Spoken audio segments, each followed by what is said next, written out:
Bonjour à tous, nous voici dans la correction et la synthèse des cours sur l'activité de son de CAP ou de troisième prépa des métiers. Vous avez la même. Donc je vous rappelle un petit peu ce qu'on a fait pour l'instant. On s'était intéressé aux sous-titres du film Alien. Vous vous souvenez, dans l'espace, personne ne peut vous entendre. Et on avait proposé ceci. Vous avez bien sûr tout se corrigé en pièces jointes, en PDF, dans le cahier de texte. Vous inquiétez pas, et ça on l'a déjà fait de toute façon. Donc normal puisqu'il n'y a pas de vibration, répondait un élève. Je vous rappelle que voilà, le son se propage dans l'air, c'est ce qu'on a vu, que c'est un gaz qui peut se propager dans le béton. Quand vous avez collé vos oreilles aux tables, rappelez-vous. Le son se propage aussi dans l'eau, c'est un liquide. Donc ça se propage à la fois dans les gaz, dans les liquides et dans les solides. Y a-t-il un problème sur cette vidéo de Star Wars? Oui, le son ne se propage pas dans le vide, pas de matière, et on avait démontré ça avec la cloche à vide, je vous rappelle. Vous retrouverez un peu tout ça.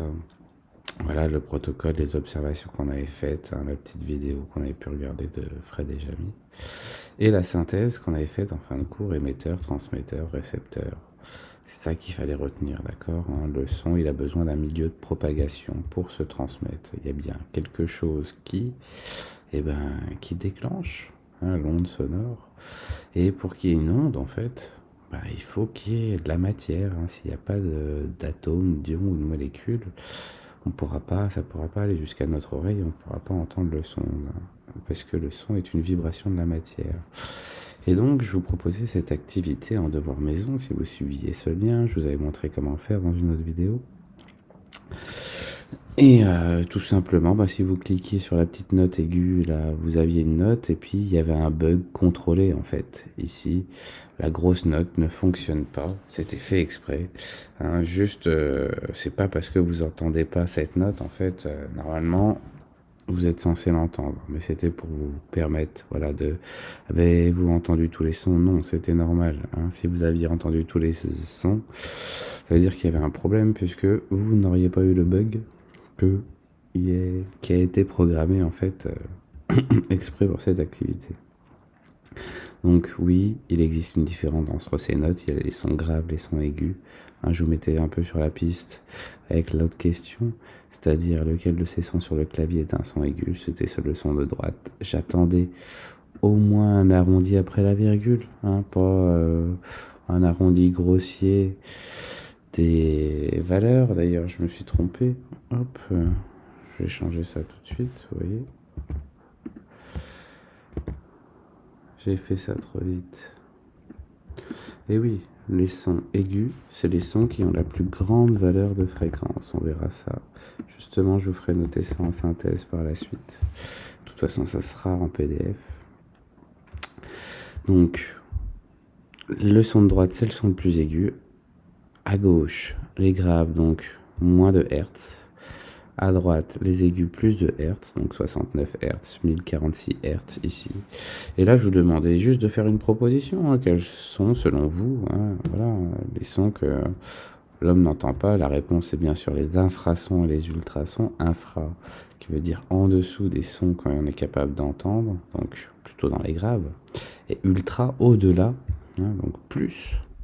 Donc on est plutôt dans les suraigus. D'accord, un ultrason, les chiens, c'est pour ça les colliers à chiens, ils n'aiment pas les ultrasons parce que eux les entendent.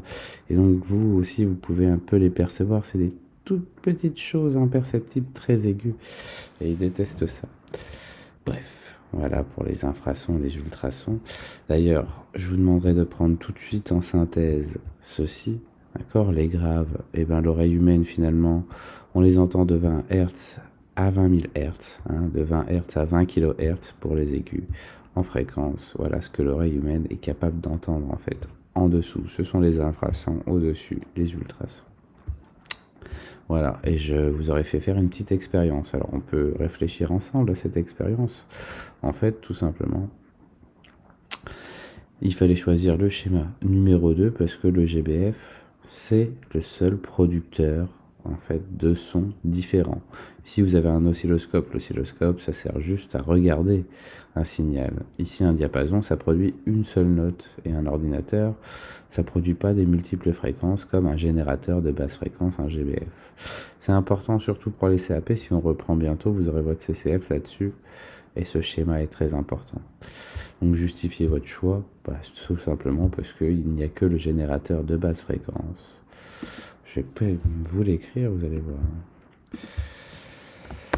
Simplement car seul le générateur de basse fréquence permet la production de sons différents.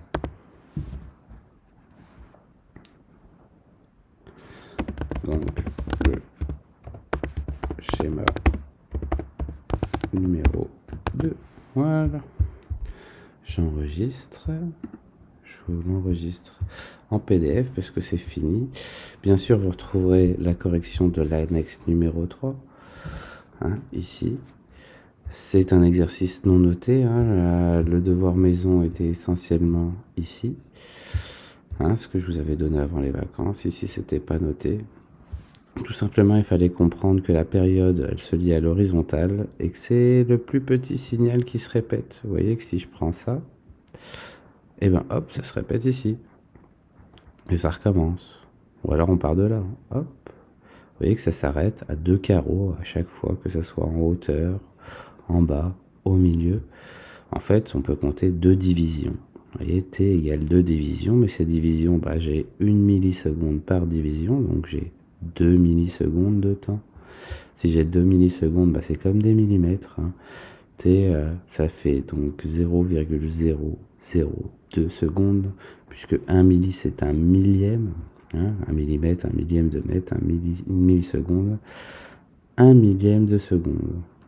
Donc 0,02 secondes. La fréquence se calculait en faisant l'inverse, c'est-à-dire f égale 1 sur t, 1 sur 0,02. Voilà, et ça vous donnait 500 Hz, tout simplement. Je vous montre très rapidement comment vous pouviez faire sur Éclat, tout simplement en allant dans le classeur pédagogique. Vous le retrouvez dans vos cahiers de texte, je vous rappelle. L'activité son, vous pouvez la consulter, même la mettre en plein écran. Voilà, vous aviez ça, le lien. Pour avoir 10 sur 10 à votre devoir maison, avez-vous entendu toutes les notes? Non. Est-ce qu'il existe? Oui. Grave et aigu, par exemple. Voilà. Lequel de ces sons sur le clavier est le plus aigu? Celui de droite. Quelle est la fréquence de la note la plus grave? On a dit 69 Hz. 69 Hz. 1046 Hz.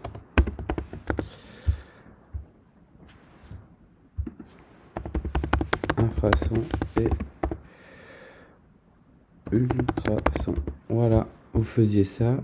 Même pas besoin de faire le reste puisque ceci n'était pas noté. Bon, voilà, je voulais corriger. T en millisecondes, on a dit 2. Donnez cette période en secondes, 0,2. Calculez la fréquence du son, 500 Hz. Hop. Là, moi c'est facile. Je fais un imprime écran. Hop là. Je fais ça. Hop. Et je glisse au professeur. Voilà. Bon. Alors l'outil imprime écran, normalement vous le trouvez à côté de la touche supprimer. Vous pouvez faire coller dans un Word et puis me joindre le Word ou coller dans n'importe quel document et me joindre le document du moment que j'ai la capture d'écran qu'il faut. Et puis après vous avez un bouton pour valider. Moi je l'ai pas puisque je suis le professeur. Et si je fais ça, ça veut dire que j'affiche les réponses. Donc voilà, cette petite vidéo pour vous expliquer un petit peu comment ça fonctionne sur Éclat. Et puis, pour vous donner un petit peu une synthèse de cette semaine, de ce que vous avez fait. Bien sûr, n'hésitez pas à me poser des questions par mail, hein. Je vais essayer aussi d'ouvrir sur Éclat et sur les activités, des choses un peu comme ceci. Je vais vous montrer, on peut en fait, je peux vous donner accès. Je viens de voir ça. Leurs activités sont comme ça, je reste dedans. Allez, on va être ici. Donc, vous voyez que là, je vois qui a rendu, qui n'a pas rendu. Par exemple, il y a qu'Alicia qui a rendu, mais il y a d'autres qui m'en ont envoyé par mail. Donc, ça compte aussi. Mais ce que je voulais vous montrer, hop, voilà, c'est que vous pouvez enregistrer des petits sons pour me répondre, me poser des questions. Donc, je vais essayer d'activer ça dans les prochaines activités. Hein, restez connecté, bien sûr, sur la plateforme Éclat, toujours. Vous voyez que je peux voir le détail de toutes vos réponses, en fait. Si je vais dans les formulaires, hein, certains peuvent douter de cela, mais non, non, non, non, non, ne doutons pas. Par exemple, Pythagore, hop, hein, ça c'est pour les secondes, c'est pas pour vous, comme ça vous concerne pas. Je vois par exemple certains qui ont mis leur devoir maison en pièce jointe et certains qui ont répondu directement au questionnaire Éclat, donc ça me permet de vous suivre, tout simplement. Donc vous êtes pistés, voilà, attention.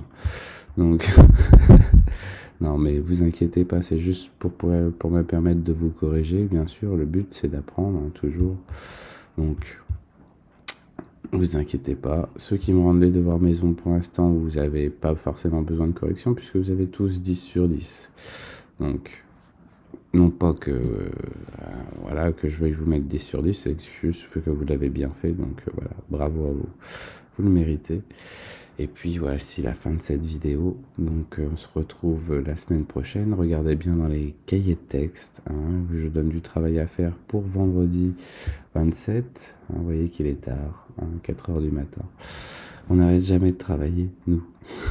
Bon, allez, bon courage à vous aussi. Et surtout, profitez bien de vos proches. Et restez loin les uns des autres si vous sortez dehors.